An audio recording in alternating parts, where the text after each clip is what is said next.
Another potential problem area in this car is the heat air conditioning control panel.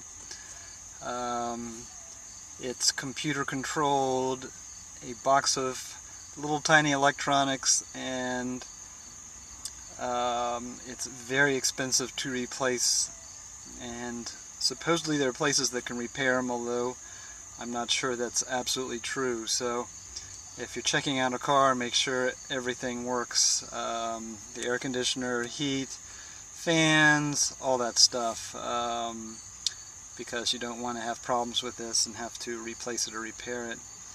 Talking about the gold kit for the wire connectors, when you're test driving a 348, this is the instrument binnacle. I'll pull back a little bit.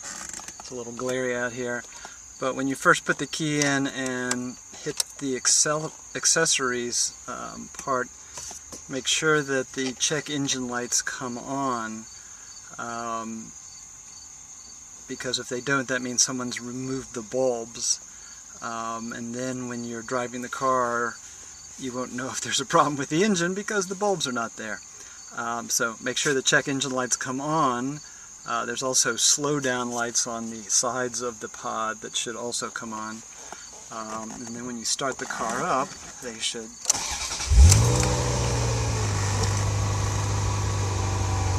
then go out. The other light, that's for the parking brake, so that's normal. One of the weird things about this car is the shift pattern. It is reverse is pushed down and up in the slot, and then first is here, and second, third, fourth, fifth. So it's probably very different from any other car you've driven. There are some cars like that. So it's first, second, third, fourth, fifth.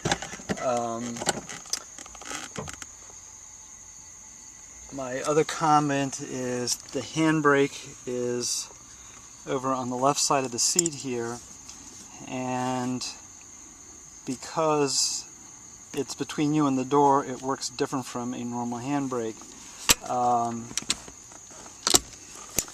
Okay, the handbrake is off right now, so to put the handbrake on, you pull it up and you get the usual handbrake clicking. Now the handbrake is on, but I can't get out of the car because it's sticking up. So Ferrari's provision for this is, once the handbrake is engaged, you just push the lever down, and it's out of your way and you can get out of the car. But that also means when you get into the car, it's like, hey, my handbrake lever doesn't work. To get the handbrake to release, you have to come back up to where you were before, pull it back a little bit, push the button down, and put the whole thing down, and then double check on the dashboard and make sure that the light has gone out, otherwise you haven't released it properly. So I'm going to reset my handbrake and put the lever back down. Another notorious problem area on this car is where the wiring harness for the door plugs into the body of the car. There should be a little round plug here that you unscrew, and it's got probably 20 or 30 pins in it. But it's a notorious area for corrosion, and once that gets corroded, you'll start having problems with the power windows, with the power locks, with the speaker down here in the kick panel. I actually took out the plugs and just wired it continuously to the wiring harness because it was just a pain in the rear end. Another interesting feature of the 348 is it's got two different seatbelt systems. One is what I use, which is a lap belt that goes across to the console, and then you have a shoulder belt that comes across and clicks down at the corner of the seat. Now, there's also a, some people call a Mad Mouse seat belt that runs in a track up and back, and you can hook the shoulder belt to that and it will automatically run up and down. On most cars you'll see a little, looks like a brush along here that the Mad Mouse tucks back into. My Mad Mouse system didn't work, and apparently most of them don't, so I just took the whole track out and covered it over. But some of the cars you will see that. Back in the rear corner of the engine bay is a shiny aluminum knob here, and that's actually the dipstick. There it is. But you do not check the oil unless the engine is just been run and shut off, and then you immediately come back and check it. But you need a rag because the cap will be hot. It's a dry sump system, so it has to be checked immediately after the engine is shut off, although I've also read checking it with the engine running, which I have not tried. But if you let everything just sit for a couple minutes, you'll have a totally inaccurate oil level, and you'll end up overfilling it, which isn't good for the engine. Because it's a dry sump system, and this is the collection tank back here, it takes a boatload of oil. I believe it's 11 quarts. So oil changes are a lot of oil and kind of expensive because of that. It uses just one oil filter though, which sits under the air filter housing, and that's actually relatively easy to do. There is a trunk in the front. Since the engine's in the back, there's not much else up here.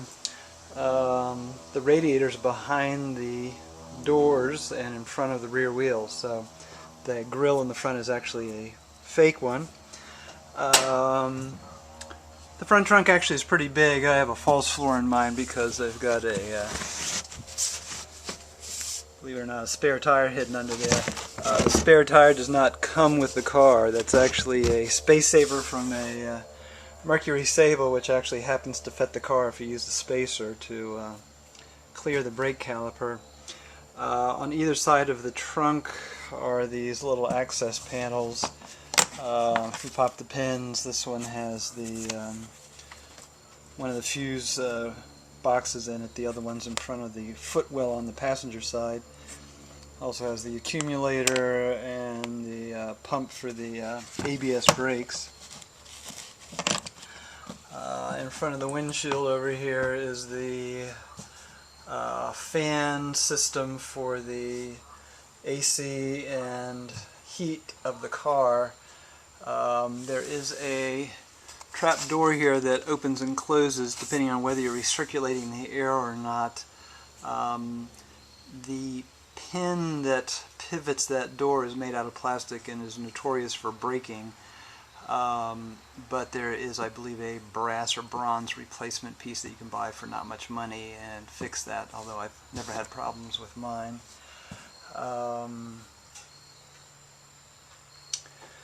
The top, like I said, is manual. It's actually pretty easy to pop up and down. It's pretty good at keeping the rain out. It's not perfect, but it's pretty good. It actually takes more time to put the boot on with the little clicker pins here than anything else.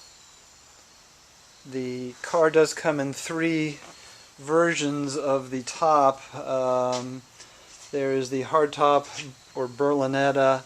There is a Targa top or TS, and then later the Spider came. I'm sure they all have their own advantages and disadvantages. I'm sure the Berlinetta is a stiffer setup with a steel roof, but the Spider is a heck of a lot of fun to cruise around in. I should note, when I was talking about the pain in the neck of dropping the engine, the 355 is the same way. You have to drop the engine on that also to do the timing belts. The next car that came after the 355, the 360, they actually got clever and put a panel behind the seats that you can remove to get to the timing belt. So that makes that a lot easier to service and, I suspect, cheaper.